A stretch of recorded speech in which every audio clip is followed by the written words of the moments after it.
ध्यान से देखेंगे जी। पार्टनरशिप हमने ये चीज सीखी कि पार्टनरशिप एग्रीमेंट को पार्टनरशिप डीड कहते हैं। हमने डीड को अंडरलाइन करके एग्रीमेंट भी लिखा था। टेक्निकली इसका जो टर्म है वो डीड होती है, एग्रीमेंट को डीड कहते हैं। तो जब पार्टनरशिप स्टार्ट करते हैं तो डीड बनाना, रजिस्ट्रेशन कराना ये चीज ऑप्शनल है, ये भी हमने लास्ट क्लास में पढ़ लिया। ये इनिशिएट प्रमोट करने के लिए स्मॉल बिजनेसमैन को कि रजिस्ट्रेशन का खर्चा करे बिना भी आप बिजनेस स्टार्ट कर सकते हैं, आपको छूट दी गई। हालांकि इसमें कुछ डिसेबिलिटीज हो जाती हैं कि जैसे हम किसी पर केस नहीं कर सकते अगर हमारी फर्म रजिस्टर्ड नहीं है, कोई और हम पर केस कर सकता है लेकिन हम किसी पर केस नहीं कर सकते, ऐसी कुछ बाउंडेशंस लग जाती है। मतलब लॉ इनडायरेक्टली कह रहा है कि आप रजिस्ट्रेशन करवाओ तो आपको पूरी फैसिलिटी मिलेगी, रजिस्ट्रेशन नहीं करवाओगे तो थोड़ी कम फैसिलिटी मिलेगी लेकिन आप बिजनेस कर सकते हो। सर एग्रीमेंट होने का सबसे मेन पर्पस जो है वो ये है झगड़े को अवॉइड करना। पार्टनरशिप में जो सबसे नेगेटिव पॉइंट है, आप रिलेटिव में अपने बड़े बड़ों से भी आप बात करोगे, ये पूछोगे, ये डिस्कस करोगे तो ये पार्टनरशिप का बिजनेस सही नहीं है, झगड़े होते हैं, बनती नहीं है। दो लोगों के व्यूज 100% सेम चीज पर मिले ये पॉसिबल नहीं है। फॉर एग्जाम्पल गुड्स खरीदने हैं, आप कहते हो राम से खरीद लेते हैं, दूसरा कहता है शाम से खरीद लेते हैं, नहीं बनती आपस में। इसलिए एग्रीमेंट कराना बहुत जरूरी है, फायदा रहता है, अच्छा रहता है, झगड़े अवॉइड कर सकते हैं। अगर सर एग्रीमेंट नहीं तो उस केस में जो झगड़े होते हैं वो कोर्ट में जाते हैं और कोर्ट में जो डिसाइड हो जाए वही मानना पड़ता है। कोर्ट में डिसाइड क्या हुआ है, कोर्ट में जो डिसाइड होता है वो लॉ के हिसाब से होता है, जो लॉ में लिखा हुआ है। पार्टनरशिप एक्ट 1932 ये हमारे इंडिया में एप्लीकेबल है, तो इसमें जो जो लिखा हुआ है तो जो जज है वो उसी बेस पर अपने आंसर देता है। जज जो है वो उसी बेस पर अपने आंसर देता है।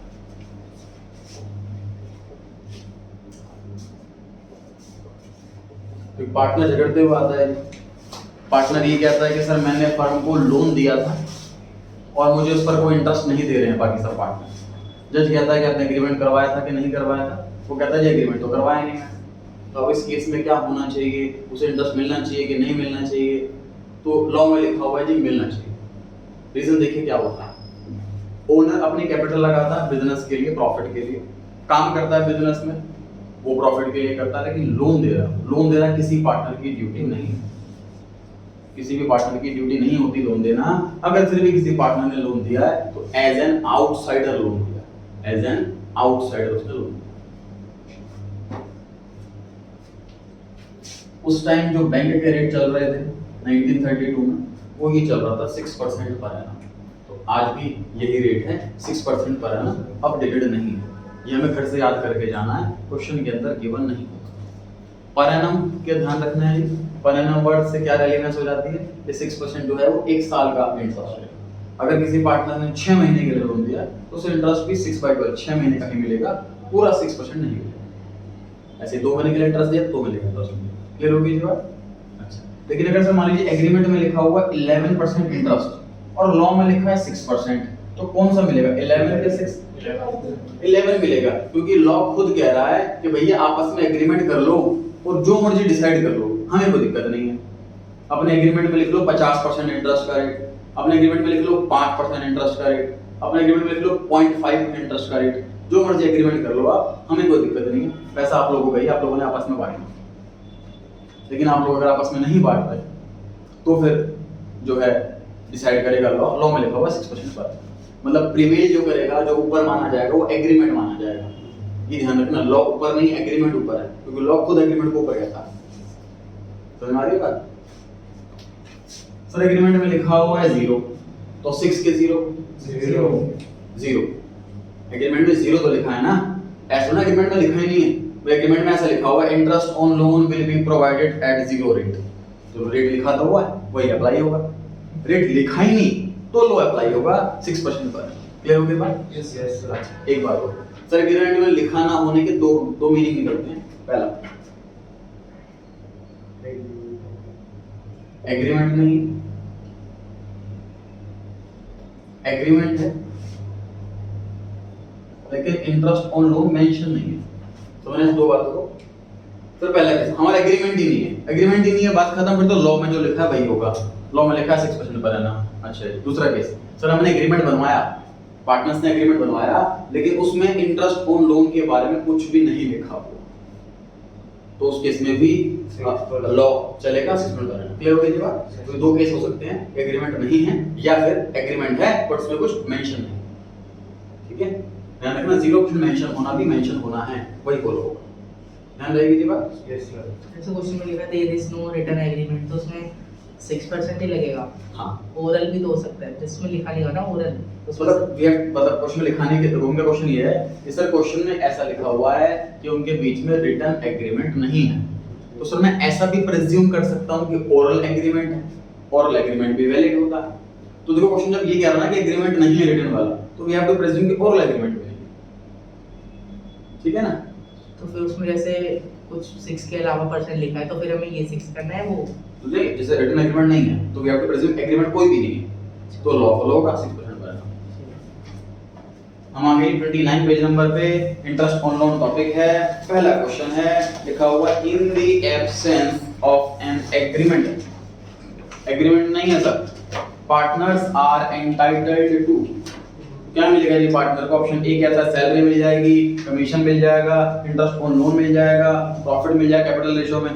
तो सी ऑप्शन है सर, एग्रीमेंट नहीं है तो सिर्फ और सिर्फ इंटरेस्ट ऑन लोन मिलेगा।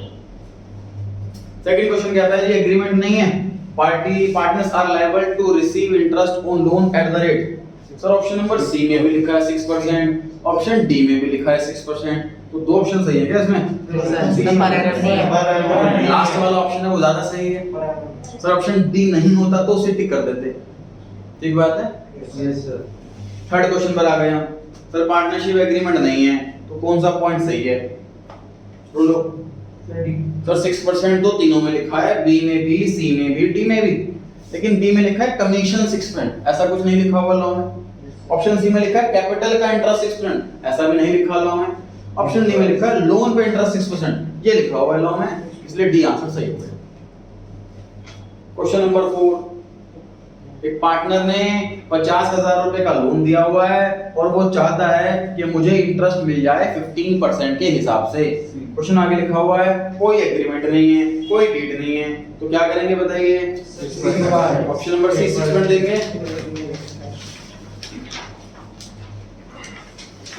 मैनेजर्स रेम्यूनरेशन, ये क्वेश्चन मैथमेटिक्स का है, ये अकाउंट्स का क्वेश्चन नहीं है, ध्यान से पढ़ें। ए और बी पार्टनर है, प्रॉफिट लॉस बांटते हैं 4:1 की रेशियो, 4/5 ए का और 1/5 बी का।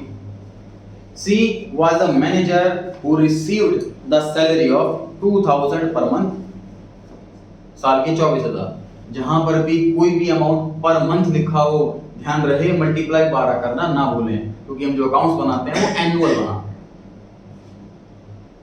In addition to a commission of 5% on the net profit after charging such commission, profit दिया हुआ है 3,39,000 सैलरी से पहले का, और हमें बताना है टोटल रेम्यूनरेशन।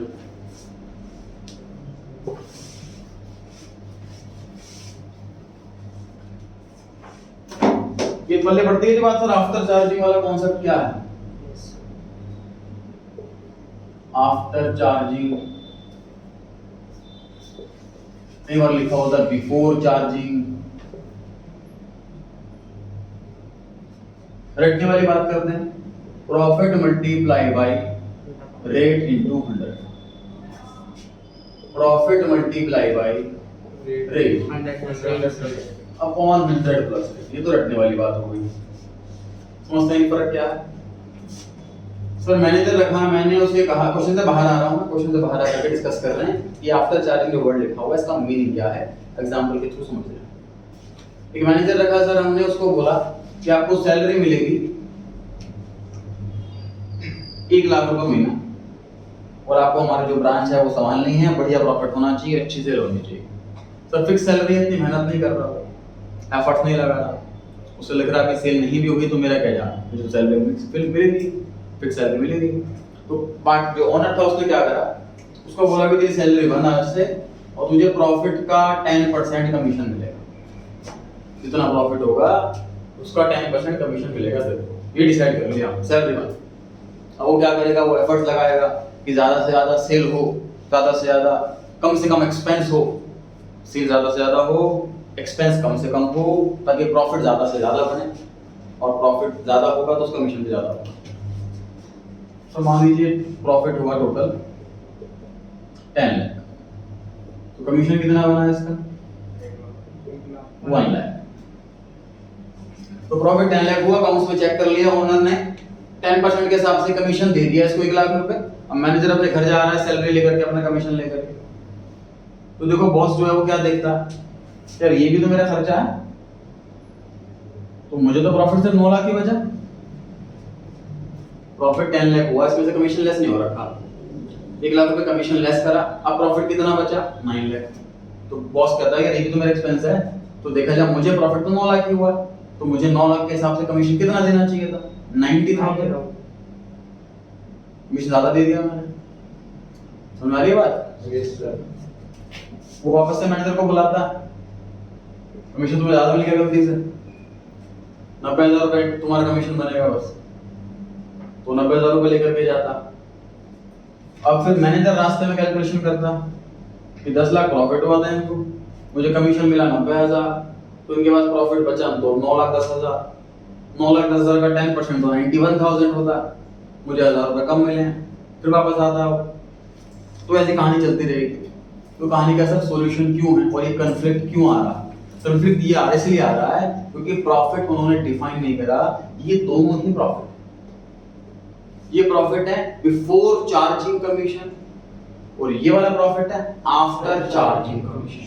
कमीशन चार्ज करने के बाद का प्रॉफिट, कमीशन चार्ज करने से पहले का प्रॉफिट। तो 10% कौन से वाले प्रॉफिट का देना है ये हमें उसी टाइम एग्रीमेंट में बात कर लेनी चाहिए थी, लिख लेनी चाहिए। अगर एग्रीमेंट में नहीं लिखा तो प्रिजम्पशन होती है ये वाला प्रॉफिट, बिफोर चार्जिंग वाला प्रॉफिट। तो क्वेश्चन में मान लीजिए सर लिखा हुआ है कि हमें कमीशन देना है आफ्टर चार्जिंग वाले पे,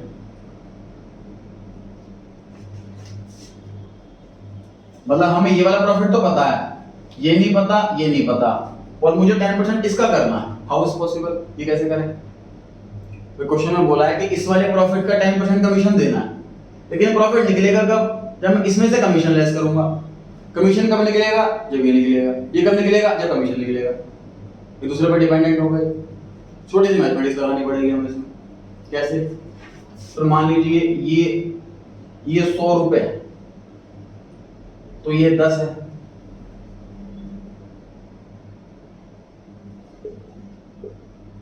तो ये 110 है। सोच के देखो। Yes sir. छोटी सी मैथमेटिक्स कि सर इसका 10% कमीशन चाहिए, मान लेता हूं कि ये 100 रुपए है, तो ये 10 ही रुपए होगा, तो ये 110 होगा। चेक कर लेते हैं, 110 में से 10 गए तो 100 बचा। अब ये काम करते हैं, देखो प्रॉफिट को, जो प्रॉफिट दे रखा है उसको मैं डिवाइड कर लूंगा 110 से और मल्टीप्लाई कर लूंगा 10 से, तो मेरा कमीशन आ जाएगा। ये करा हुआ देखो यहाँ पर, rate upon 100 plus rate. Sir अगर 100 से करा तो क्या निकलता है? हाँ जी, 100 से करा तो फिर क्या निकलता है? मल्टीप्लाई 100 से कर देते, सिंपल सी बात है, जो है उससे डिवाइड करो और जो चाहिए उससे मल्टीप्लाई करो। क्वेश्चन में प्रॉफिट दे रखा है, तो प्रॉफिट को प्रॉफिट से डिवाइड करो 110, और जो चाहिए उससे मल्टीप्लाई करो। कमीशन चाहिए, इससे मल्टीप्लाई करो। प्रॉफिट चाहिए आफ्टर चार्जिंग वाला, इससे मल्टीप्लाई करो। प्रॉफिट चाहिए बिफोर चार्जिंग वाला, इससे मल्टीप्लाई करो। जो है उससे डिवाइड करो, जो चाहिए उससे मल्टीप्लाई करो। अब इस क्वेश्चन में देखते हैं क्या कॉन्सेप्ट क्या है। क्वेश्चन में लिखा हुआ है कि सर 2,000 रुपए महीना तो उसकी सैलरी है। क्वेश्चन ने पूछा है कि टोटल रेम्यूनरेशन बताओ। इसके अंदर दो चीजें आएंगी, सैलरी और कमीशन। सैलरी मैं आपको बता देता हूं 24,000 रुपए आएगी, उस कमीशन में मेहनत कर दी। तो प्रॉफिट जो है वो 3,39,000 का, और ये सैलरी से पहले का। सैलरी तो माइनस कर देते हैं, वो खर्चा तो है ही। Yes sir. 3,15,000। ये प्रॉफिट ये वाला है बिफोर चार्जिंग वाला कि आफ्टर वाला? Before charging commission. This is after charging salary but before charging commission. सही? Yes sir. अच्छा, जो प्रॉफिट का रेट है वो 5% है, तो मल्टीप्लाई तो 5 हो गई होगा, डिवाइड या तो 100 होगा या 100 प्लस 5 होगा, दो में से की बातें होंगी। Yes sir. Yes sir. Question में लिखा है जो 5% करना है ना, वो मुझे इस वाले प्रॉफिट का नहीं चाहिए, इस वाले प्रॉफिट का चाहिए। 5% of the net profit after charging, इसलिए 105 वाला काम। ठीक है, बताओ जी कितना आया कमीशन? 15,000 15,000 24,000 सैलरी, 15,000 कमीशन, टोटल आ गया सर ये 39,000।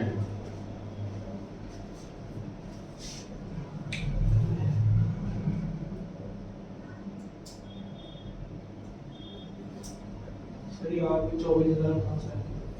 24,000 सैलरी, सैलरी वाला माइनस करा, प्रॉफिट में से पहले सैलरी देंगे, फिर जो प्रॉफिट बचेगा उसमें से कमीशन देंगे।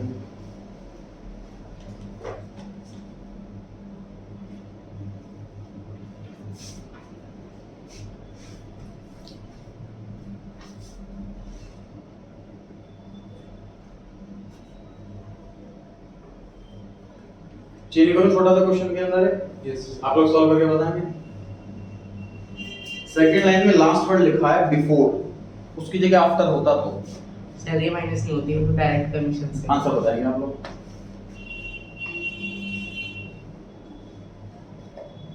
सेकंड लाइन है उसमें सबसे लास्ट में लिखा होगा बिफोर, वहां बिफोर की जगह अगर आफ्टर लिखा होता तो कितना टोटल रेवेन्यू? हाँ, तो आंसर क्या आता मतलब 4950 49,050।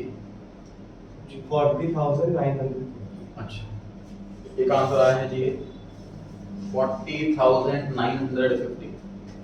बाकी देखते हैं कोई आंसर आता है।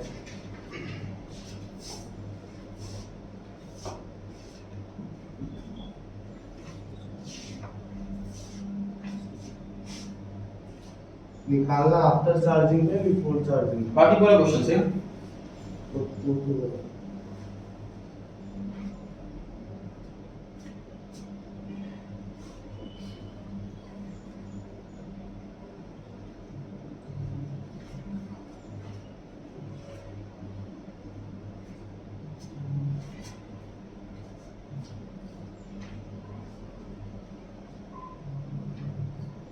सर 16,143 का क्या है?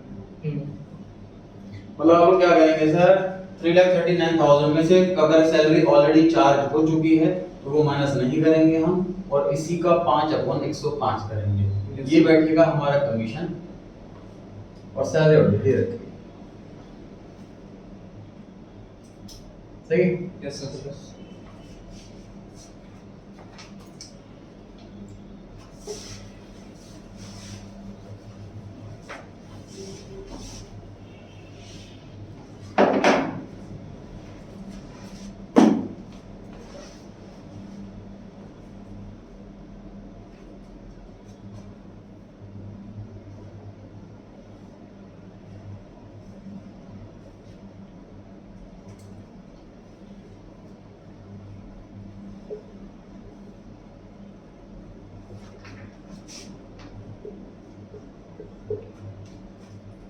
सेम क्वेश्चन है सर, छोटा सा चेंज कर रहा हूँ कि प्रॉफिट 3,39,000 नहीं 4,20,000 दे रखा है, और उसके आगे क्वेश्चन में यहाँ पर लिखा हुआ था बिफोर चार्जिंग सैलरी। मैंने क्या कर दिया, profit after charging salary and commission, मैंने ये चेंज करा।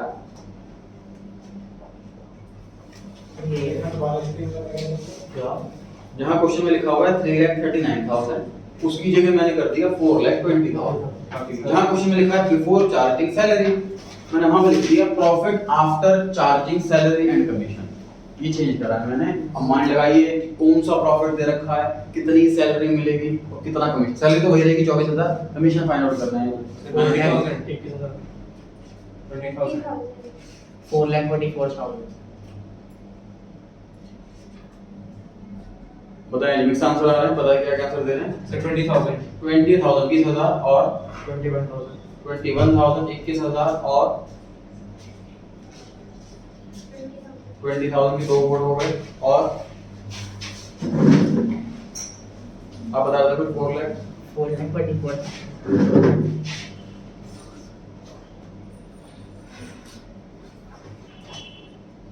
21,000 का करेक्ट है। 21,000।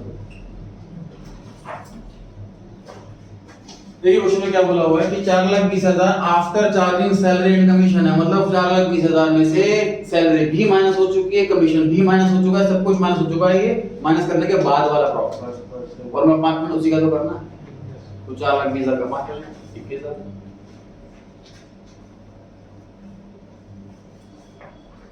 सर हाँ जी सर 5,105 नहीं होगा?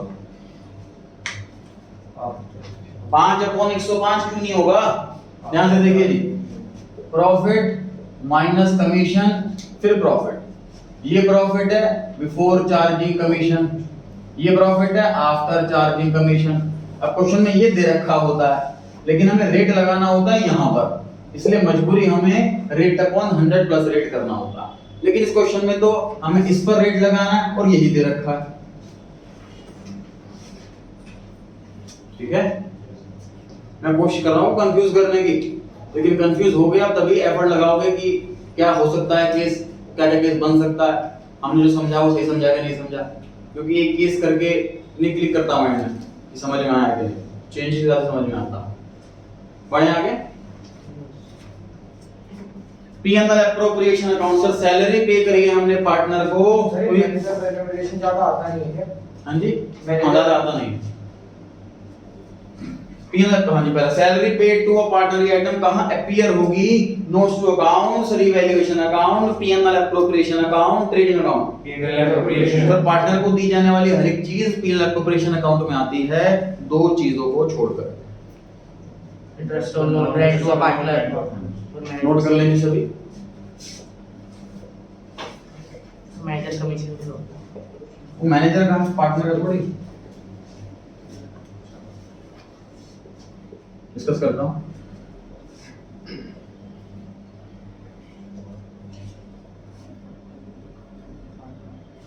दोबारा सुनिए क्या बोला मैंने, पार्टनर को दी जाने वाली हर एक चीज एप्रोप्रिएशन है, प्रॉफिट का बंटवारा है, इसलिए P&L एप्रोप्रिएशन अकाउंट में आती है हर एक आइटम, चाहे सैलरी टू अ पार्टनर हो, चाहे कमीशन टू अ पार्टनर हो, चाहे interest on capital to a partner हो।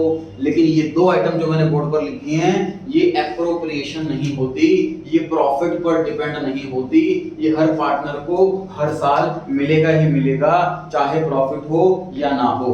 तो ये आइटम एक्सपेंस होती हैं, चार्ज होती हैं, इसलिए ये P&L में आती हैं, ना कि P&L एप्रोप्रिएशन।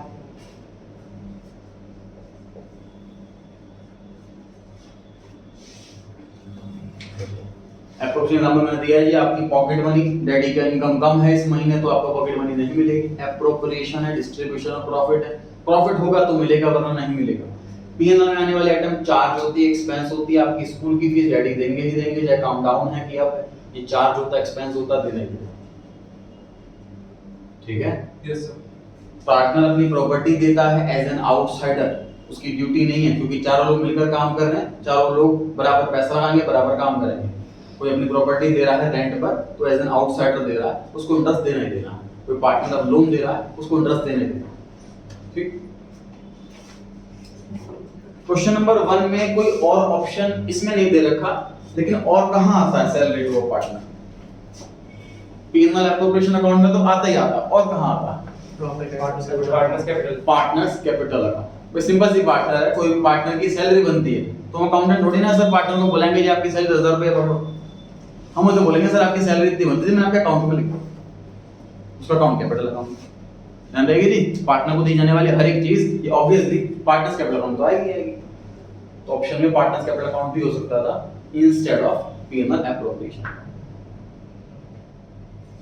अब चाहे तो सी ऑप्शन में ऑब्लिक करके लिख सकते हैं partners capital account, option C में आप ऑब्लिक करके लिख सकते हैं partners capital account.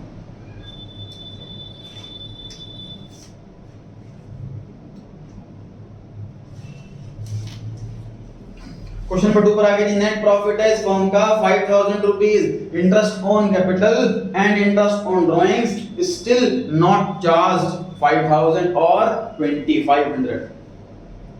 Net profit available for distribution among the partners after charging the above item. मुझे बताइए इंटरेस्ट ऑन कैपिटल की वजह से प्रॉफिट बढ़ जाएगा कि कम हो जाएगा? कम हो जाएगा, क्योंकि इंटरेस्ट ऑन कैपिटल पार्टनर को देंगे, बिजनेस के लिए एक्सपेंस हो गया। मुझे बताइए इंटरेस्ट ऑन ड्राइंग्स की वजह से प्रॉफिट बढ़ जाएगा कि कम हो जाएगा? बढ़ जाएगा। बिजनेस के लिए वो इनकम है। तो पार्टनर्स के बाद पास एज अ प्रॉफिट कितना बचा? 2,500. ऑप्शन नंबर सी।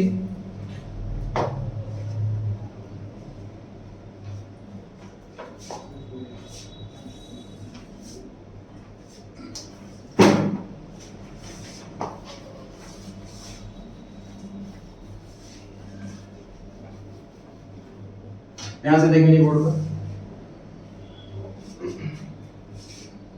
जैसे ट्रेडिंग अकाउंट का जीपी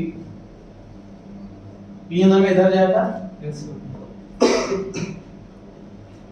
और 11th क्लास में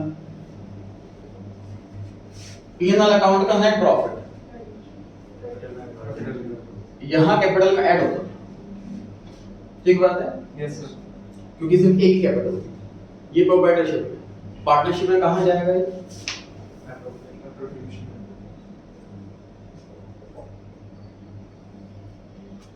जैसे ट्रेडिंग का जीपी पीएनएल में गया, ऐसे पीएनएल का एनपी जाएगा पीएनएल एप्रोप्रिएशन अकाउंट में। ठीक है जी, फिर इस प्रॉफिट को यहाँ लिख देंगे, फिर यहाँ बांटेंगे प्रॉफिट को पार्टनर्स में, सैलरी के फॉर्म में, कमीशन के फॉर्म में, इंटरेस्ट कैपिटल के फॉर्म में। सही है? Yes, sir. तो सर अगर मैं पीएनएल एप्रोप्रिएशन अकाउंट बनाऊं तो नेट प्रॉफिट यहाँ आता है। ये बात क्लियर हो गई जी। Yes, sir. पार्टनर को सैलरी दे रहे हैं, partner salary, partners commission, partner interest on capital, इससे प्रॉफिट घटेगा, अपोजिट साइड में आएगा। इंटरेस्ट ऑन ड्राइंग, इससे प्रॉफिट बढ़ेगा तो उसी सेम साइड में आएगा। सेम साइड में आने से चीज बढ़ती है और अपोजिट साइड से घटती है। तो जो भी प्रॉफिट अल्टीमेटली बचेगा वो पार्टनर्स में, पार्टनर्स कैपिटल अकाउंट में बांट देंगे। मान लीजिए ए बी सी तीन पार्टनर, सपोज 20 लाख का प्रॉफिट हुआ, 10 lakh interest on drawings, total 30 lakh,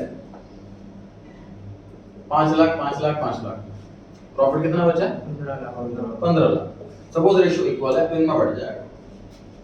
सही है? Yes, yes. अच्छा, अब क्वेश्चन में ये मिसिंग कर देता हूं मैं, तो क्या निकाल नहीं सकते आप? Yes, निकाल सकते हैं। तो इस प्रॉफिट को नाम देते हैं डिविजिबल प्रॉफिट। ट्रेडिंग वाले का प्रॉफिट को भी नाम दिया हमने जीपी, पीएनएल वाले प्रॉफिट को भी नाम दिया नेट प्रॉफिट, इसके प्रॉफिट को भी नाम देंगे डिविजिबल प्रॉफिट। अब ये प्रॉफिट सारे एप्रोप्रिएशंस के बाद अब डिवाइड होना है पार्टनर्स में। ठीक बात है? क्वेश्चन में सर मैं ये दे देता हूं और ये मिसिंग कर देता हूं, क्या निकाल नहीं सकते आप? Yes, sir. निकाल सकते हैं? बिल्कुल यही क्वेश्चन है। देखिए ध्यान से, क्वेश्चन में देखिए लिखा हुआ है कि x और y पार्टनर हैं, given below is the detail of items appearing in the appropriation. Interest on capital दिया हुआ है, इंटरेस्ट ऑन ड्राइंग्स दिया हुआ है, रेम्युनरेशन मतलब सैलरी टू पार्टनर दिया हुआ है, share of profit after appropriation और जो डीजल प्रॉफिट है ये भी दिया हुआ है। पूछा हुआ नेट प्रॉफिट बताओ बिफोर एप्रोप्रिएशन, मतलब ये वाला प्रॉफिट मांगा है। Yes, sir. पार्टनर्स कमीशन है ही नहीं तो मिल। और देखिए ये तीन आइटम दे रखे हैं, Yes, sir. ये दे रखा है Yes. और ये निकालना है। तो सर बिना अकाउंट बनाए भी कर सकते हैं। कैसे करेंगे? इन तीनों को प्लस कर दूं Yes, sir.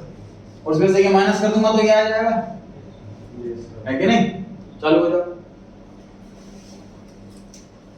तो क्वेश्चन 3 के बराबर में स्पेस है, चाहो तो वहां पर आप ड्रॉ भी कर सकते हो, उसको अकाउंट बना लीजिए ऐसा और लिख लीजिए कौन सा आइटम कहां है।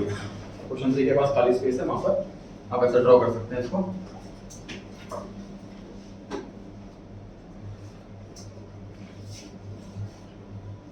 अलग अलग बनेगा x और y। नहीं एक ही बनेगा। जैसे इंटरेस्ट ऑन कैपिटल 1600 x की और y की 1800 3400। इंटरेस्ट ऑन ड्राइंग x का 500 y का 400 total 900। Remuneration 2000 3000 total 5000। Profit 8000 12,000 total 20,000। खत्म क्वेश्चन। ये क्वेश्चन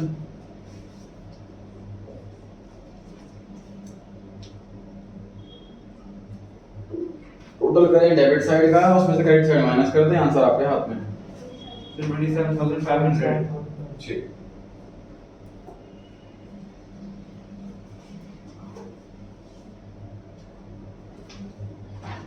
क्वेश्चन में ध्यान से पढ़ करके आइडिया लगाना है कि क्वेश्चन में दिया क्या, दे क्या रखा, मांगा क्या है। क्वेश्चन में मांगा हुआ नेट प्रॉफिट सारी एप्रोप्रिएशन से पहले का, मतलब जो पीएनआर अकाउंट से आता है वो वाला प्रॉफिट मांगा है। और जो दे रखा है लास्ट में share of profit after appropriation, मतलब फिर डिविजन प्रॉफिट दे रखा है। अंडरलाइन कर सकते हैं आप, share of profit after appropriation को अंडरलाइन करके लिख लीजिए वहां पे डिविजिबल प्रॉफिट। जो क्वेश्चन की सेकंड लास्ट लाइन है, यहाँ लिखा हुआ है share of profit after appropriation, उसको अंडरलाइन करके लिख लीजिए डिविजिबल प्रॉफिट। और जो लिखा हुआ है net profit before appropriation,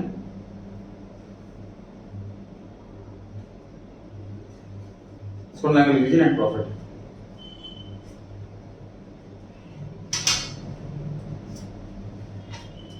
doubt कोई यहाँ तक? No sir. पढ़े आगे? Yes sir. Fourth question, A और बी पार्टनर है फर्म में, कैपिटल है ए की 10,000, कैपिटल है बी की 6,000, इंटरेस्ट जो देना है वो देना है 6% पर एनम के हिसाब से। B is entitled to a salary of 300 per month, ध्यान रहे पर मंथ है। प्रॉफिट दिया हुआ इंटरेस्ट और सैलरी से पहले का 8,000। क्वेश्चन में कहा है कि प्रॉफिट बांटो बस ए और बी में, तो सर टोटल प्रॉफिट है 8,000, इसमें से सैलरी माइनस करनी है हमें 3600, इतना प्रॉफिट बचा। Yes sir. Interest on capital sir मैं अलग अलग क्यों निकालूं, इकट्ठे ना निकाल दो।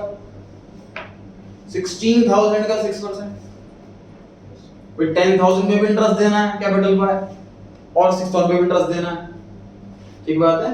यस। कितना हुआ 16,000 का 6%? 9,600। 960। Yes yes sir.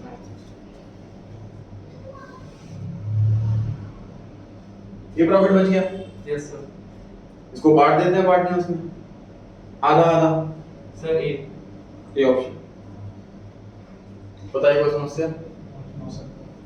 सर ये क्वेश्चन तो हम बिना सॉल्व करे भी बता सकते थे आंसर, क्योंकि क्वेश्चन में कहीं पर भी नहीं बताया कि इनकी प्रॉफिट शेयरिंग रेशियो क्या है, तो प्रॉफिट इक्वली बटेगा, और ऑप्शन बी और सी में तो अलग अलग प्रॉफिट बट रहा है ना।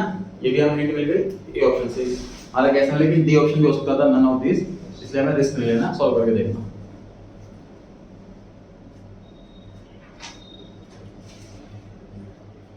इंटरेस्ट कैपिटल अलग अलग निकाल करके माइनस कर दे तो भी आंसर सेम आता। क्वेश्चन 5 पर आ जाए जी। Yes sir. कौन सी बात गलत है जी ये बतानी। पहला ऑप्शन कहता है कि पार्टनरशिप डीड जो है वो आपस में म्यूचुअल एग्रीमेंट होता, सही बात। सही बात। बी ऑप्शन, लायबिलिटी सारे के सारे पार्टनर की जॉइंटली एंड सेवरली अनलिमिटेड। ये क्या सर टेक्निकल से टर्म है, जॉइंटली सेवरली, बताएंगे कौन एक्सप्लेन करेगा? इन दो टर्म्स का मीनिंग अलग अलग, जॉइंटली को अलग एक्सप्लेन करें, सेवरली को अलग एक्सप्लेन करें। जॉइंटली सारे पार्टनर्स एक साथ और सेपरेटली सेपरेटली। तो कैसे डिफरेंस आ जाएगा लायबिलिटी में, मतलब एक साथ और अलग अलग में? लायबिलिटी पे करनी है, सबको साथ में करनी होती है, तो जॉइंटली सेवरली से क्या मतलब जैसे एग्जांपल 10 लाख का लोन देना है, तो जॉइंटली में क्या होगा और सेवरली में क्या होगा? सर जॉइंटली मतलब एक पार्टनरशिप, जो उनकी कोई भी कंपनी काइंड ऑफ जो भी उनकी वो है फर्म वगैरह है, उसकी जो भी लायबिलिटी है वो तीनों जो मतलब कोई भी जितने भी पार्टनर होंगे उनको सबको पे करनी पड़ेगी। मतलब जैसे 10 लाख की लोन है हाँ। और 4 पार्टनर हैं, तो सभी 1.5 लाख रुपए देंगे। चारों को देने पड़ेंगे। ठीक, ये तो जॉइंटली हुआ। ये सेपरेटली जॉइंटली और सेपरेटली मतलब जैसे किसी ने फर्म से कुछ पैसे लिए हैं मतलब या कुछ, वो फर्म की लायबिलिटी नहीं है दोस्त, फर्म की एसेट है वो। तो वो सेपरेटली वो पार्टनर की होगी ना, अकेले की। नहीं, देखो क्या फर्क है जॉइंटली सेपरेटली में। सर बैंक ने लोन लिया हुआ है, बैंक से लोन लिया हुआ है फर्म ने, फर्म के लिए लायबिलिटी है 10 लाख रुपए का और 4 पार्टनर हैं। बैंक वाले आते हैं, चारों पार्टनर को बोलते हैं अभी सब मिलकर पैसा दो, और 1.5 लाख रुपए सबको देने पड़ेंगे। ये तो हुआ जॉइंटली, सबको क्लियर है। दूसरा ऑप्शन, बैंक जो है वो किसी एक पार्टनर के पास जाता है, 10 लाख रुपए दो जी मेरे, उसको अकेले भी 10 लाख रुपए देने पड़ेंगे। सेवरली मतलब अलग अलग सेपरेट रूप से भी कंप्लीटली लायबल है। सर ऐसे कैसे सर 10 लाख रुपए अकेला क्यों देगा? तो सुनिए 10 लाख रुपए अकेले क्यों देगा? बैंक के पास राइट है किसी भी पार्टनर को पकड़ के उससे सारा पैसा मांग सकता है। 10 लाख रुपए उस पार्टनर को देने पड़ेंगे। अब बाद में वो रिमेनिंग पार्टनर से क्लेम कर सकता है कि 1.5 लाख रुपए तुम मुझे दो। सिंपल सी बात समझ रहे हो कि सर बैंक इतनी मतलब बैंक को फ्रीडम दे रखी है, मतलब बैंक को फ्रीडम इसलिए दे रखी है, सुनिए ध्यान से, हमारे 4 पार्टनर हैं, 1.5 लाख सबको देने हैं। अब एक पार्टनर मुकर जाए, मेरे पास पैसे नहीं है या मैं इंसॉल्वेंट हो गया, तो 1.5 लाख रुपए बैंक के नहीं मरेंगे। सेवरली वर्ड से इसलिए फ्रीडम मिल रही है बैंक को कि बैंक किसी एक पार्टनर को पकड़ करके उससे भी सारे पैसे वसूल कर सकता है, फिर वो पार्टनर बाकी पार्टनर के पीछे भागे कि भाई मेरे हिस्से के पैसे तुम दो अब मुझे। समझ में आ रही है बात? जॉइंटली भी लायबल है, इकट्ठे करके पैसे देने हैं, सेवरली भी लायबल है, अकेले को भी पूरे पैसे देने पड़ सकते हैं। क्लियर हो गई जी बात? तो ट्रू है जी ये बात। थर्ड क्वेश्चन पर आ गए सी पॉइंट पर।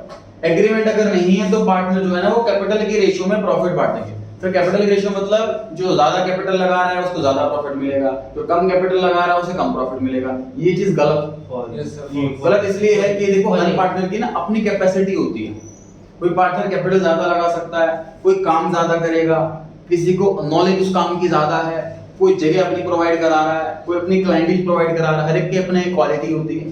तो हम किसी एक क्वालिटी के दम पर उसी हिसाब से प्रॉफिट बांटने वो गलत होगा, इसलिए हमारा लॉ कहता है प्रॉफिट इक्वली बटेगा। एग्रीमेंट नहीं है तो इसलिए सी गलत हो गया, सी हमें गलत ढूंढना था, सी आंसर आ गया। डी पढ़ लेते हैं। एप्रोप्रिएशन अकाउंट प्रिपेयर किया जाता है प्रॉफिट के डिस्ट्रीब्यूशन को शो करने के लिए, प्रॉफिट किस तरीके से बांटा जा रहा है पार्टनर्स के बीच में, तो डी ऑप्शन सही कह रहा, उसी आंसर हो गया। नेक्स्ट है दी कैपिटल अकाउंट। देखते हैं ये बोर्ड पर।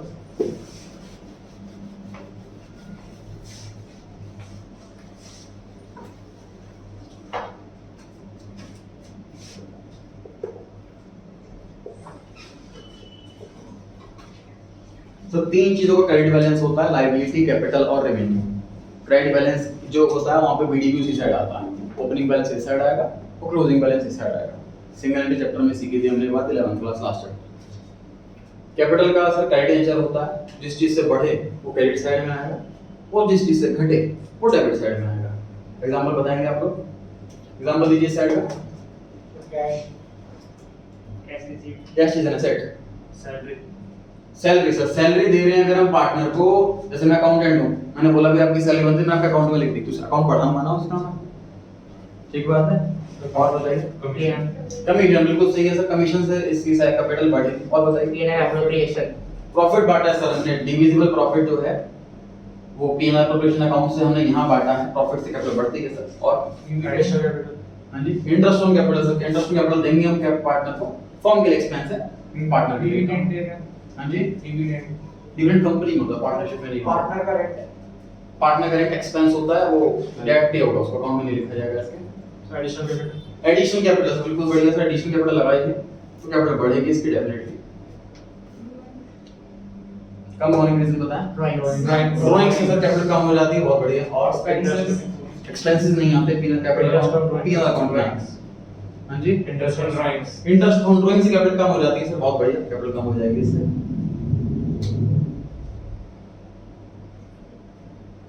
लॉस, बिल्कुल सही है, लॉस प्रॉफिट बढ़ता है, लॉस से कैपिटल कम हो जाएगी।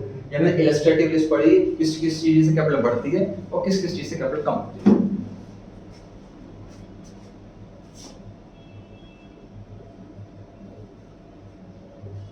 ध्यान से देखें जी। 2010 में 2 पार्टनर्स ने मिलकर काम स्टार्ट करा। ए का बजट ज्यादा था, 10 करोड़ रुपए कैपिटल लगाई।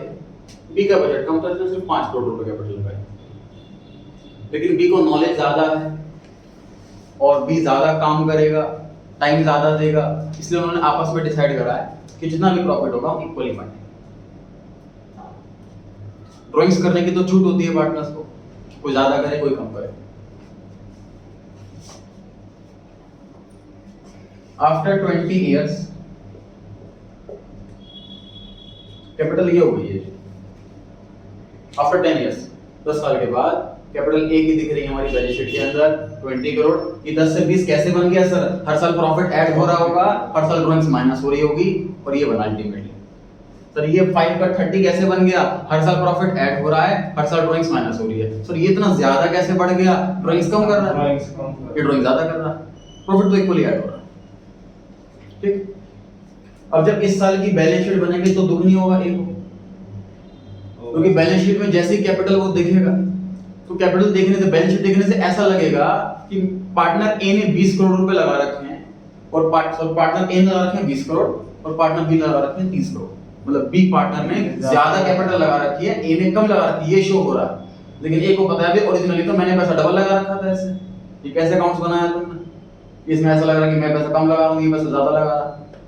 समझ में आ रही है बात? तो नीड आई एक ऐसा डिफरेंट तरीके से सर कैपिटल अकाउंट मेंटेन किया जाए जिसमें ये चीज अलग दिखे कि जो जो हमने पैसा लगाया एक्चुअल में, और बाकी जो कैलकुलेशन है प्रॉफिट की, ड्राइंग्स की, इंटरेस्ट की, सैलरी की, वो अलग जगह है, ताकि क्लियरली पता लगे कि किसने कितना पैसा लगाया। यहाँ एक नीड है। तो इसको ऐसे अगर प्रेजेंट करें हम 20 करोड़ रुपए को, 10 करोड़ अलग और 10 करोड़ अलग, यहाँ पर ऐसे प्रेजेंट करें 5 करोड़ अलग और 25 करोड़ अलग।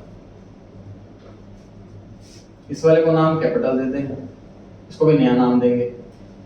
तो इस तरीके से अगर बैलेंस शीट में रिप्रेजेंट किया जाए कि कैपिटल है ए की 10, कैपिटल है बी की 5, अब तसल्ली मिलेगी ए को, अब ठीक लग रहा है, मैंने डबल पैसा लगाया, दिखना चाहिए।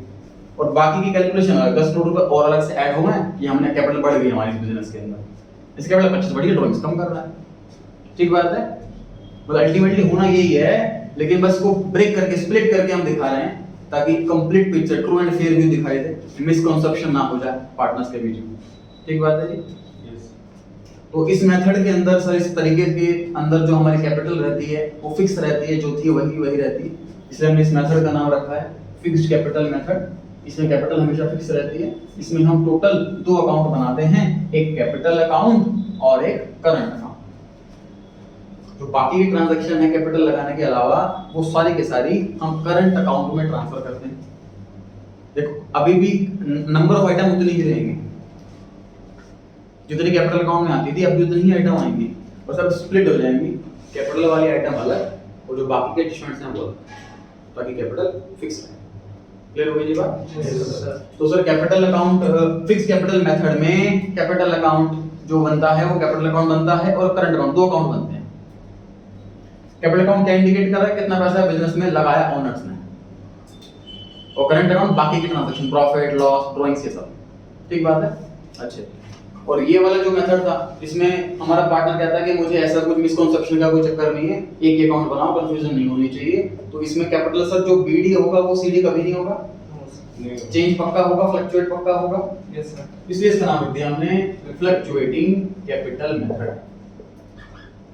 इसमें कैपिटल हमारी फ्लक्चुएट होती है, बीडी और सीडी कभी सेम नहीं होता। रीजन, पूरे साल में कुछ ना कुछ ड्राइंग्स तो करी होगी, कुछ ना कुछ प्रॉफिट या लॉस तो हुआ ही होगा।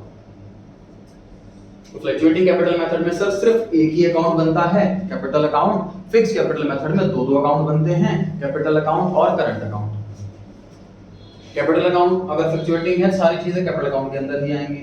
अगर हम फिक्स वाला मेथड यूज कर रहे हैं तो कुछ चीजें कैपिटल अकाउंट में, कुछ चीजें करंट अकाउंट में। क्लियर हो गई जी बात? यस। मुझे बताइए सर, मैं फ्लक्चुएटिंग कैपिटल मेथड यूज कर रहा हूं तो बीडी इधर आता है, सीडी इधर आता है, इज इट पॉसिबल कि बीडी इधर आ जाए, मतलब नेगेटिव कैपिटल हो जाए? ये पॉसिबल कैसे हो सकता है सर, जब ड्राइंग्स बहुत ज्यादा और लॉसेस बहुत ज्यादा हो? Yes sir. ठीक है, तो ऐसा हो सकता है, there may be a possibility कि इस कैपिटल अकाउंट का नेगेटिव बैलेंस हो जाए, मतलब डेबिट बैलेंस हो जाए। मैं कैपिटल अकाउंट का डेबिट बैलेंस बोल रहा हूं तो नेगेटिव बैलेंस ही बोल रहा हूं, यस सर। क्योंकि जनरली क्रेडिट बैलेंस होता है। ठीक बात है? तो क्रेडिट बैलेंस की जगह डेबिट बैलेंस भी हो सकता है अगर लॉसेस हैं, ड्राइंग्स हैं तो। अगर मैं इस मेथड की बात करूं, फिक्स कैपिटल मेथड, इसमें कैपिटल अकाउंट ये इंडिकेट कर रहा है कितना पैसा बिजनेस के अंदर लगाया। ये कैपिटल लॉस की वजह से कम नहीं होती क्योंकि प्रॉफिट की वजह से बढ़ती नहीं। ये कैपिटल ड्राइंग्स की वजह से कम नहीं होती क्योंकि ड्राइंग्स को, लॉस को हम इस वाले अकाउंट में लिखते हैं। ड्राइंग्स को, प्रॉफिट को, लॉस को इस वाले अकाउंट में लिखते हैं, इसमें नहीं लिखते। तो ये कैपिटल कभी भी डेबिट बैलेंस में नहीं आएगी, ये कैपिटल कभी भी नेगेटिव बैलेंस नहीं होगा। तो सिर्फ फिक्स कैपिटल मेथड में ही कैपिटल अकाउंट एक ऐसा है जो कभी नेगेटिव नहीं होगा, कभी डेबिट बैलेंस नहीं होगा, क्योंकि वो लॉस से, ड्राइंग से नहीं घटता। फ्लक्चुएटिंग वाले की बात करें तो ड्राइंग से लॉस से घटता रहता है, इसलिए ये नेगेटिव हो सकता है। करंट अकाउंट में तो सर प्रॉफिट लॉस ड्राइंग्स ये सब आता है, तो ये तो कहीं भी झूल सकता है, कभी डेबिट कभी क्रेडिट, कभी डेबिट कभी क्रेडिट। प्रॉफिट ज्यादा है, ड्राइंग्स कम है, तो क्रेडिट बैलेंस होगा। क्लियर हो गई जी बात? Yes sir. पढ़ते हैं जी पहला क्वेश्चन, इसमें से कौन से अकाउंट का डेबिट या क्रेडिट कोई भी बैलेंस आ सकता है? Option A partners current account, sir B option में परचेज अकाउंट लिखा है, इसका नहीं हो सकता क्रेडिट बैलेंस, परचेज एक्सपेंस होता है, एक्सपेंस का डेबिट बैलेंस होता है। Option C commission received account, ये रेवेन्यू होता है, रेवेन्यू का क्रेडिट बैलेंस होता है, ठीक है, रेवेन्यू का हमेशा क्रेडिट बैलेंस होगा। बी ऑप्शन परचेज एक्सपेंस होता है, इसका हमेशा डेबिट बैलेंस होगा, इसलिए ए ऑप्शन आंसर है। Question number 2, fluctuating capital method use कर रहे हैं हम, और कैपिटल अकाउंट जो है वो क्रेडिट कौन से आइटम से होगा? इंटरेस्ट ऑन कैपिटल से या प्रॉफिट से या रेम्यूनरेशन से? तीनों से, तीनों से। रेम्यूनरेशन वर्ड सैलरी का इस्तेमाल करता है, ठीक।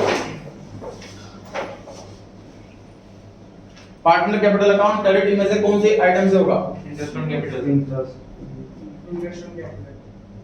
Interest on capital credit side में आता है पार्टनर कैपिटल अकाउंट के। Yes sir. Fourth question, ABC partner है फॉर्म में, profit partner equally A paid liability of 10,000 out of his private funds, तो इसको रिकॉर्ड कैसे करेंगे? ध्यान से देखिए जी, पेमेंट मेड टू क्रेडिटर, क्या एंट्री होनी चाहिए इसकी? क्रेडिटर अकाउंट है, कैश अकाउंट, मतलब क्रेडिटर पैसे वाले लेने के लिए आया, तो हमारा जो पार्टनर था, बॉस था, उसने ऑफिस के काउंटर से पैसे निकाले और क्रेडिटर को दे दिया, तो ये एंट्री होनी चाहिए। लायबिलिटी डिक्रीज डेबिट और कैश कम हो गया, कैश एसेट डिक्रीज क्रेडिट। अब केस 2, सर ऑफिस के काउंटर में चेक करा, उसमें पैसे थे नहीं, तो ए ने अपनी पॉकेट से 10,000 रुपए निकाले और उस क्रेडिटर को दे दिए। ये बात अकाउंटेंट को बता दी। अब हमें कैसे रिकॉर्ड करना चाहिए? तो सर लायबिलिटी तो अभी भी कम हो रही है, लायबिलिटी डिक्रीज डेबिट। ऑफिस का कैश तो सर यूज ही नहीं हुआ, ऑफिस का कैश तो यूज नहीं हुआ, ना इंक्रीज हुआ ना डिक्रीज हुआ, उसको तो शेयर नहीं चाहिए। Credit is the giver, partner एक गिवर है, इसलिए उसे कैपिटल अकाउंट क्रेडिट कर देंगे। एक ये रीजन। दूसरा रीजन, मान लीजिए उसने 5 लाख रुपए कैपिटल लगा रखे ऑलरेडी, अब 10,000 रुपए उसने अपने पर्सनल पैसे और लगा दिए बिजनेस के अंदर, कैपिटल बढ़ जाएगी, कैपिटल इंक्रीज करें। मॉडर्न क्लासिफिकेशन के हिसाब से भी और ट्रेडिशनल क्लासिफिकेशन के हिसाब से भी यही आंसर आएगा। क्वेश्चन में मेंशन नहीं कर रखा कि लायबिलिटी कौन सी है, इसलिए हम क्रेडिटर की जगह लायबिलिटी वर्ड ही लिखेंगे। कौन सा आंसर सही होगा जी? C option. डी ऑप्शन तब आंसर सही होता जब ऑफिस से पेमेंट करते हैं। Yes sir. Yes sir. और ऑप्शन नंबर बी तो ड्राइंग से सिंपल यस सर। है ना। ऑप्शन नंबर ए तब आता जब उसकी पर्सनल लायबिलिटी होती। Yes sir. ए की पर्सनल लायबिलिटी अपने पर्सनल पैसों से पे कर रहा है, हम रिकॉर्ड क्यों करेंगे? समझ में आ रही है बात? Yes sir. क्वेश्चन नंबर 5 पर आ गए। ओपनिंग कैपिटल दे रखी है पार्टनर की 1 लाख। सिंपल सी बात है कि आपके सामने अकाउंट बना रखा है मैंने पूरा पार्टनर्स कैपिटल, इसमें से कुछ आइटम दे रखी हैं और एक आइटम मिसिंग कर दी। तो आपको बस इतना पता होना चाहिए कौन सी चीज डेबिट में आती है, कौन सी चीज क्रेडिट में आती है। बट से फिल करवाइए आप लोग। ओपनिंग कैपिटल 1 लाख किधर लिखूं, कौन सी साइड? क्रेडिट। क्रेडिट साइड में बैलेंस बीडी है, ओपनिंग बैलेंस। उसके बाद लिखा होगा क्लोजिंग कैपिटल मतलब सीडी यस सर। 2 लाख। उसके बाद इंटरेस्ट ऑन कैपिटल किस side? Credit. Credit side 10,000। 10,000। Interest on drawings 2,000। Debit side. Drawings 20,000। Debit side. Debit side. Amount of profit transfer to capital account. Profit मांगा है क्वेश्चन के अंदर, कहां है प्रॉफिट? ये मांगा है। बाकी आइटम नहीं दे रखे तुमने। डेबिट साइड की 3 आइटम दे रखी हैं, closing capital, interest on drawing और ड्राइंग 3 आइटम दे रखी हैं। Yes sir. क्रेडिट साइड में 2 आइटम दे रखी हैं और एक आइटम मांगी है। इन तीनों को ऐड कर दो, इन दोनों को माइनस कर दो, आंसर मिल जाएगा। सर 1,12,000। ठीक है। Yes sir. आप जो जगह स्पेस है वहां पर नोट भी कर सकते हो, इस अकाउंट को कैलकुलेशन भी कर सकते हैं जैसे आपको सही लगे।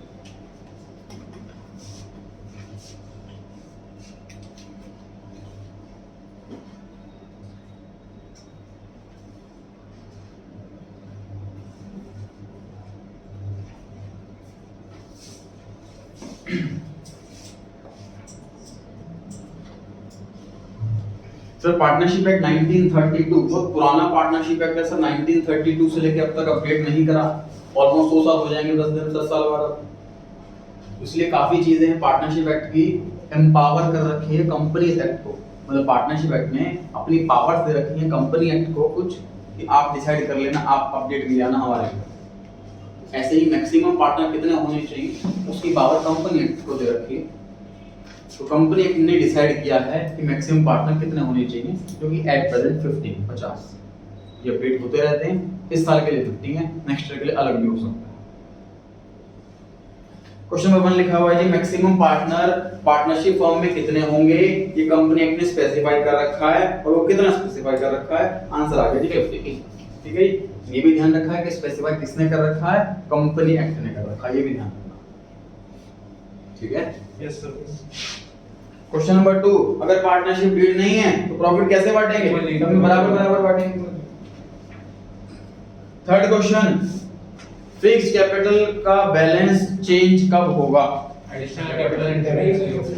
सर चेंज तो इसका होता ही नहीं है। 10 करोड़ रुपए आपने एग्जांपल दिखाया, 10 करोड़ रुपए कैपिटल लगा रखी थी तो 10 साल बाद भी 10 करोड़ रुपए रही, चेंज नहीं होता। एक दो छोटे से एक्सेप्शन है, दो सुना ध्यान से।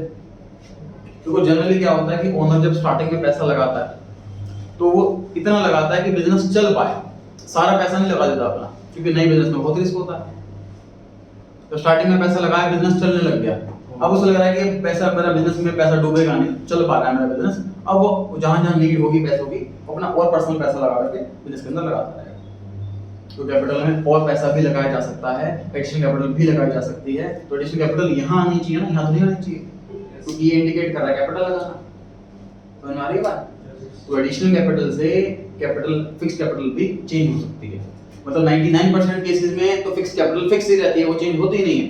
केवल दो केस हैं इसके। एग्जांपल मैंने पहला केस बता दिया आपको, एडिशनल कैपिटल। फिर वही बात, दूसरा केस समझते हैं।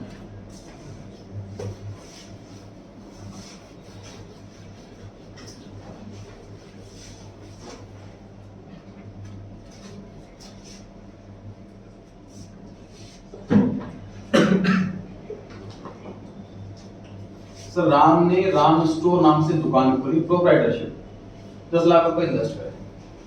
तो मैं राम स्टोर के अंदर अकाउंटेंट बैठा हुआ, तो इसको मैं इन्वेस्टमेंट नहीं बोलूंगा, इसको मैं कैपिटल बोलूंगा, करेक्ट। जो ओनर ने बिजनेस के अंदर पैसा लगाया। सो ये इंटर में चैप्टर आता है जी इन्वेस्टमेंट अकाउंट, उसमें हम अकाउंटेंट होते हैं इन्वेस्टर के, मतलब उसने 10-20 जगह इन्वेस्ट कर रखा होता है पैसा, तो उसके अकाउंट्स कैसे मैनेज करना है वो चीज सीखते हैं। थोड़ी देर के लिए बन जाता हूं मैं मिस्टर राम का अकाउंटेंट। तो इस 10 लाख रुपए को मैं किस नाम से लिखा करूंगा अपनी बुक्स में, इन्वेस्टमेंट इन राम स्टोर्स 10 लाख, इस नाम से एसेट साइड में लिखूंगा मैं इसको। तो हमारी बात, तो जरूरी नहीं है ये पर्सन जो बिजनेसमैन है उसने एक ही जगह पैसा लगा रखा, हो सकता है 5-6 जगह पैसा लगा रखा, 2-3 प्रोप्राइटरशिप चल रही है, 3-4 पार्टनरशिप में पार्टनर बना हुआ है, कुछ कंपनी के शेयर्स खरीदे हुए हैं, कुछ प्रॉपर्टी डीलर भी है, 5-6 जगह इन्वेस्टमेंट हो सकती है। तो ऐसे मान लीजिए 4-5 जगह और पार्टनरशिप में और बिजनेस है ऐसा और जगह इन्वेस्टमेंट है इसकी। कई बार क्या होता है कि सर हर जगह पैसा लगा रखा है, तो उसकी जो रिटर्न्स होती हैं, जो अर्निंग होती है, ये रिव्यू करता रहता है रेगुलरली। एक साल कंप्लीट हो गया, इस बिजनेस से कितना परसेंट कमाया, इस बिजनेस से कितना परसेंट कमाया। अगर इसको लगता है कि सर यहाँ जो मैंने 10 लाख रुपए लगा रखे हैं, यहाँ पर इतनी अच्छी खास अर्निंग नहीं हो रही, लेकिन इतना बेकार भी अर्निंग नहीं है कि बंद कर दिया जाए, ठीक, और किसी और बिजनेस के अंदर इसको लग रहा है कि यहाँ मैं और पैसा लगाऊंगा तो बहुत अच्छी रिटर्न मिलेगी, तो यहाँ से सपोज 5 लाख रुपए विड्रॉ करके यहाँ लगा देता है। तो हमारी बात, this is withdrawal of capital. ये ड्राइंग से अलग है, ये ड्राइंग्स से अलग है। विड्रॉल ऑफ कैपिटल, अपनी कैपिटल विड्रॉ कर लेना, अपनी जो पैसा इन्वेस्टमेंट लगा रखी थी, बिजनेस में पूंजी लगा रखी थी, उसको हम कम कर रहे हैं, आधी कर रहे हैं या आधे से भी कम कर रहे हैं, ये 20-30% कम कर रहे हैं, वो पैसा निकाल कर कहीं और लगा देते हैं। This is withdrawal of capital. ये ड्राइंग से अलग है। सर ड्राइंग से अलग कैसे है? तो कोई जानना चाहता हूं ड्राइंग्स कैसे होती हैं। अभी तक हमने पढ़ा ऐसे पैसे निकाले घर खर्च के लिए, बात खत्म। ऐसे नहीं होते ड्राइंग्स। क्या होता है, जैसे दुकान पे सेल हो रही है, मान लीजिए हमारा जो मार्जिन है वो 20% का, फॉर एग्जांपल ये मार्कर मैं खरीदता हूँ 8 रुपए का और बेचता हूँ 10 रुपए का, 2 रुपए का पर मार्कर की इनकम।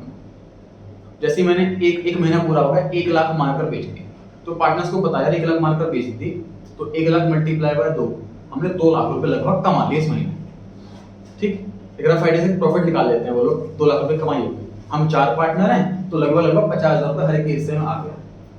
थोड़ा प्रूडेंट होकर के 40,000 रुपए की ड्राइंग्स कर लेते हैं।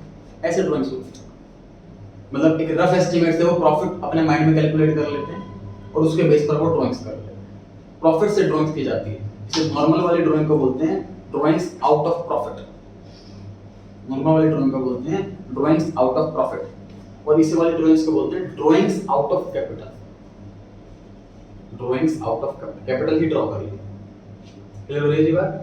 तो अगर सर जैसे एडिशनल कैपिटल से हमारी फिक्स्ड कैपिटल में कैपिटल बढ़ेगी, इसी तरीके से विड्रॉल ऑफ कैपिटल से हमारी कैपिटल घटेगी। तो कैपिटल अकाउंट 99% केस में फिक्स रहती है, नहीं होती चेंज। सिर्फ 2 एक्सेप्शन है उसकी, एडिशनल कैपिटल लगाना और कैपिटल विड्रॉ करना। और ये दोनों ही एग्जांपल आपको क्लियरली पता लग रहा है कि बहुत रेयर होते हैं, हर साल नहीं होते। ठीक बात है। सर हम अकाउंटेंट हैं, मान लीजिए ओनर ने 1 लाख रुपए निकाले, अब मुझे कैसे पता लगेगा कि ये नॉर्मल ड्राइंग है या विड्रॉन ऑफ कैपिटल है? कोई अमाउंट की लिमिट है क्या? कोई अमाउंट की लिमिट नहीं है। जब भी वो पैसा निकालेगा उनसे पूछेंगे सर कैपिटल अकाउंट से काटने या ड्राइंग्स अकाउंट लिखना है? ठीक बात है। अच्छा अच्छा टाइम हो गया। अच्छा बस ये खत्म कर रहा हूँ, हो गया। कौन सा क्वेश्चन पर है? थर्ड क्वेश्चन पर है जी। उससे लिखा हुआ है कि बैलेंस फिक्स कैपिटल का चेंज हो जाएगा कौन से केस में? Option number A additional capital से, option number B interest on capital से नहीं होगा, option C interest on drawing से नहीं होगा, ऑप्शन डी नन। तो ए ऑप्शन आंसर हो गया जी सही। What question which of the following items does not appear in the PNL में? कौन से आइटम नहीं आती बताइए फटाफट से। अप्रोप्रिएशन अकाउंट में ड्राइंग्स नहीं आती, क्योंकि इनकम एंड एक्सपेंस तो कैपिटल अकाउंट से कटता है पैसा। Question number 5 interest on loan का रेट बताओ। 6% पर annum। क्वेश्चन नंबर 6 जो एग्रीमेंट रिटर्न होता है उसे क्या बोलते हैं? Partnership deed. Question number 7 interest on drawing का हमने याद किया था मंथ्स, तो क्वार्टर का बिगिनिंग वाला है, कितना मंथ से याद कीजिए? 7.5 A option. 8th question month का एंड वाला क्वेश्चन है, कितने मंथ याद किए थे? मंथ का एंड वाला 5.5 याद किए थे लास्ट क्लास में। At the end of every month drawing कर रहे हैं तो 5.5 था उसके इसमें। Yes sir. पार्टनर के लोन पे इंटरेस्ट दे रहे हैं तो एक्सपेंस है कि एप्रोप्रिएशन है? तो भाई 2 एक्सेप्शन आपको मैंने, पार्टनर को दी जाने वाली 2 चीजें एप्रोप्रिएशन नहीं होती, एक्सपेंस होती है, चार्ज होती है। कौन सी 2 आइटम थी वो? Interest on loan, interest on partner loan और रेंट टू पार्टनर। एक्सेप्शन वाला ही केस तो है ये। Yes sir. Interest on partner loan exception वाला केस है, ये एप्रोप्रिएशन नहीं होता, ये चार्ज होता है। Option number B. Time question last करते हैं, छुट्टी हो जाएगी आपकी। कैलकुलेट करना है मैनेजर कमीशन। अगर प्रॉफिट दिया हुआ है, ये कमीशन दिया हुआ है 10% और आफ्टर चार्जिंग कमीशन, क्या करोगे? 66,000 मल्टीप्लाई बाय रेट 10/110 कितना है? 6,000 सी ऑप्शन। Yes sir. चलिए आगे बढ़ते हैं।